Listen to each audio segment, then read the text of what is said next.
Ketika ayam mengeluarkan telur, telur kemudian menjadi ayam lagi. Terus kita berdebat, telur sama ayam dulu mana?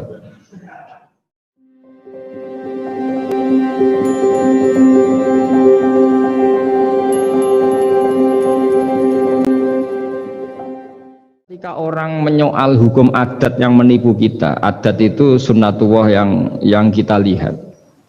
Itu Quran mesti mengembalikan wahwaladzi yabda'ul khalqa tsumma yu'idu wa huwa ahwanu alaih. Sebagian di surat Yasin diterangkan ansha'aha awwala marrah. Ketika kita lama sekali, namanya manusia itu lahir dari seorang bapak dan ibu, ini lama sekali. Yang namanya telur itu lama sekali lahir dari ayam, keluar dari ayam. Yang namanya pohon besar itu mesti dari biji yang kecil. Karena lama itu terjadi, seakan-akan kita ngomong, kita berkeyakinan tahu-tahu ada pohon besar itu mukhal, tahu-tahu ada manusia ini mukhal. Makanya ketika ada figur yang bernama Isa bin Maryam, itu orang kafir Yahudi itu menolak, bagaimana mungkin ada manusia tanpa bapak. Oke, itu menyalahi prosedur lazim, protap lazim. Tapi kata Allah gimana? Inna masalah Isa indallahi kamasali Adam.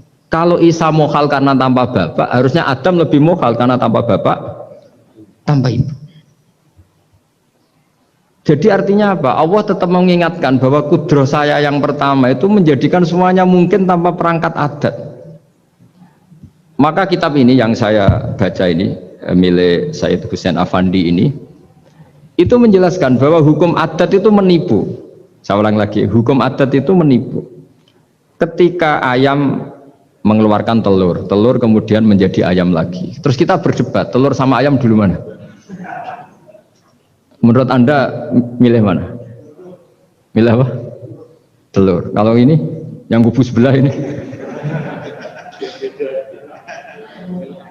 Ayam apa telur? Telur. Ayam. Ayam lahir dari Nah, pertanyaannya begini kalau menurut tauhid. Ketika lazim kalau telur itu nanti suatu saat jadi ayam, terus ayam kemudian lazim mengeluarkan telur. Ketika Anda mengatakan mungkin kontribusi Anda terhadap kemungkinan itu apa? Kan sama, Anda tidak ikut menciptakan. Wong tidak ikut menciptakan kok menvonis mungkin dan tidak mungkin. Kamu itu hanya saksi. Makanya pertanyaannya Allah, loh ketika itu kamu anggap mungkin, kontribusi Anda itu apa? Kan hanya melihat. Kamu sendiri tetap tidak mampu bikin telur, Anda juga tidak mampu bikin ayam. Artinya meskipun telur jadi ayam, ayam jadi telur sampai kiamat, tetap ada kontribusi kudrohnya Allah Subhanahu wa ta'ala. Bukan berarti berdiri sendiri. Wong kamu yang bilang mungkin ya nyatanya enggak berkontribusi. Sehingga kalau suatu saat Allah bikin telur dari batu atau ayam keluar dari batu, bagi Allah itu enggak masalah, tapi bagi kamu masalah. Bagaimana mungkin hewan keluar dari batu? Ini logikanya gimana? Loh memangnya ketika telur dari ayam itu logika kamu gimana coba? Kamu ikut bikin enggak?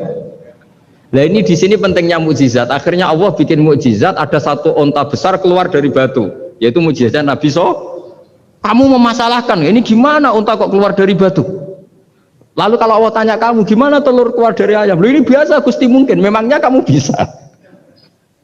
Berarti bagi orang yang tauhid, yang wali, keluarnya ayam dari telur sama onta dari batu itu nisbatnya sama.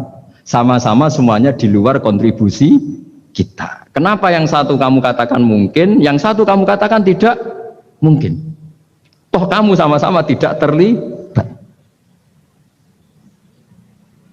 Itu cara berpikir tauhid. Artinya apa? Orang-orang wali atau orang-orang alim meskipun melihat telur keluar dari ayam tiap hari tetap subhanallah, subhanallah, Allahu akbar. Karena ini keajaiban. Tapi kamu kan enggak taunya ajaib itu yang aneh-aneh itu. Makanya banyak cari kiai aneh yang gondrong, yang enggak pernah mandi gara-gara kamu itu suka aneh itu gara-gara. Dong ini ya.